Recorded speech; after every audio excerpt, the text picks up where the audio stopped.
Halo teman-teman semua, jadi pada pertemuan kita kali ini akan membahas mengenai syarat-syarat tadi public speaking, faktor penghambat dan juga faktor pendukung dari public speaking tentunya.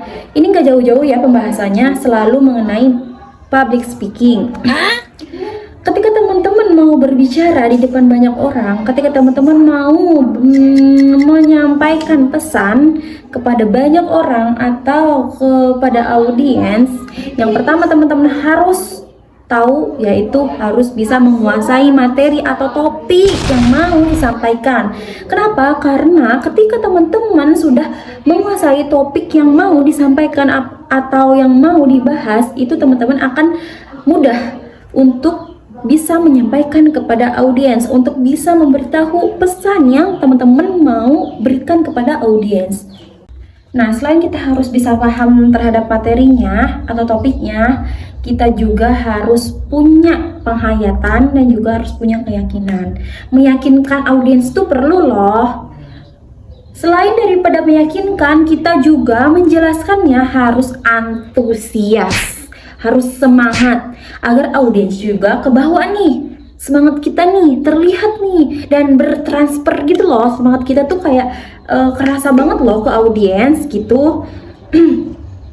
Lalu suara yang kita pakai, suara yang kita keluarkan ketika kita menjelaskan ke audiens tuh harus full. Maksudnya harus jelas nih, nggak harus full juga sih, harus jelas.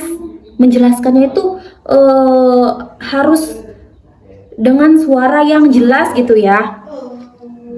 Nah, ketika kita sudah menyampaikan pesan dengan suara yang jelas atau volume suara yang full atau jelas, kita juga nggak lupa memakai gerakan-gerakan. Tapi jangan berlebihan, tentunya jangan berlebihan, karena berlebihan itu terlalu too much gitu ya. Kayak contohnya, bolehlah sesekali kita maju mundur atau kita keliling, tapi enggak yang melulu keliling yang buat audiens itu pusing, enggak ya. Kita mainkan sekali, mainkan tangan kita, mainkan tubuh kita agar audiens tuh kelihatannya melihat kita tuh ya leluasa gitu, melihat kita tuh enggak yang monoton kaku, enggak ya, enggak. Selain daripada itu, kita juga harus memperhatikan eye contact kita. Enggak yang melulu kita iya kita ngobrol, kita ngomong, kita menyampaikan pesan kepada audiens, kita pakai gerakan tubuh, suara kita jelas, tapi eye contact kita tertuju ke satu orang. Oh enggak, no.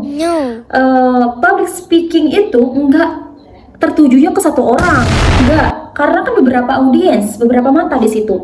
Kita harus bisa menyampaikan pesan ke beberapa orang, ke semua orang yang ada di situ yang menjadi audiens kita, gitu. Bukan ke satu titik atau satu orang, bukan. Dari sekian beberapa yang sudah saya tadi jelaskan, tentunya ada nih penghambatnya. Penghambat dari semua itu rasa gugup. Nah, itu gugup itu memang permasalahan, tapi emang semua orang punya rasa gugup. Yang kita harus bisa itu yaitu mengontrolnya, mengendalikan rasa gugup itu. Dengan cara apa? Dengan cara latihan, dengan cara kita terus dilatih, kita belajar terus gitu ya.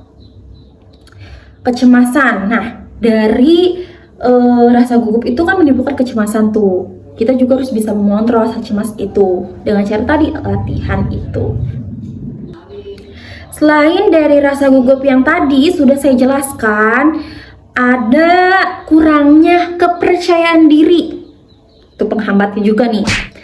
Kurang percaya diri, kurang persiapan, dan juga faktor-faktor lingkungan. Maksudnya faktor-faktor lingkungan itu apa? Ketika lingkungan tuh berisik tapi kayak nggak ada mic ataupun kayak alat pendukung buat pengeras suara kita, nah itu juga faktor penghambat. Nah, gimana sih faktor-faktor pendukung ataupun solusi daripada penghambat tersebut? Kayak tadi contohnya rasa gugup. Apa sih yang harus kita lakukan? Apa yang kita harus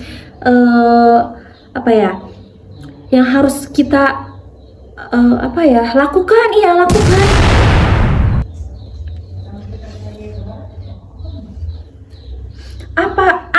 harus kita lakukan ketika kita punya rasa gugup, ketika kita gugup?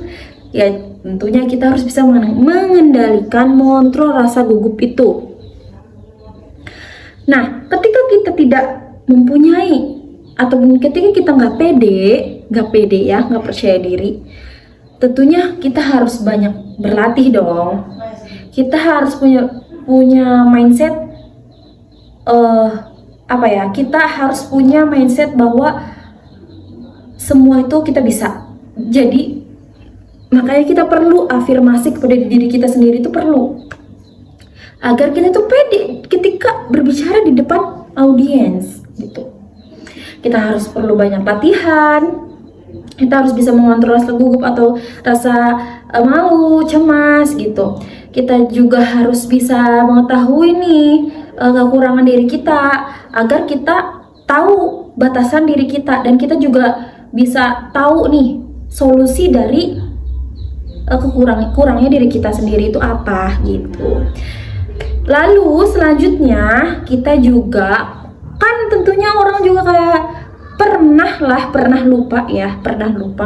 Makanya itu ketika kita sering lupa ataupun meminimalisir rasa lupa, atau agar kita tidak lupa, kita harus membuat catatan pribadi untuk mengingat poin-poin yang mau disampaikan kepada audiens gitu.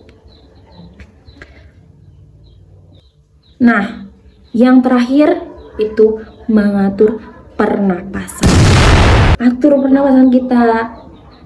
Tarik napas, buang napas, atur. Agar apa? Biar lebih rileks, biar lebih tenang gitu. Oke, sekian pembahasan kita, pertemuan kita kali ini. Oke, sekian pembahasan kita pada pertemuan kali ini. Next time kita bertemu di selanjutnya. Sekian pembahasan kita kali ini mengenai syarat-syarat public speaking, faktor pendukung dan juga faktor penghambat. Oke, see you next time.